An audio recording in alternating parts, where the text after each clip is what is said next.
ஏண்டா தம்பி, அந்த அக்கா கஷ்டப்பட்டு மேடையில் ஏறி பரதநாட்டிய ஸ்டெப்பு போட்டுக்கிட்டு இருக்காங்க இந்த இசைக்கு.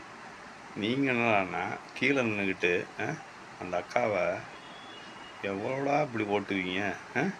பாவம்டா, உண்மையில் பயங்கரமான நக்கல் பிடிச்சவனுடா நீங்கள். அதாவது நம்ம பசங்களுக்கே உரிய அந்த குசும்புன்னு சொல்லுவாங்க பாருங்கள், ஊர் குசும்புன்னு, அந்த மாதிரி பயங்கரமாக சேட்டை பண்ணிக்கிட்டு இருக்காங்க.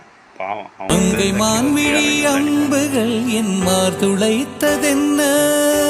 பாண்டி நாடனை கண்ட என் மனம் பசலை கொண்டதென்ன?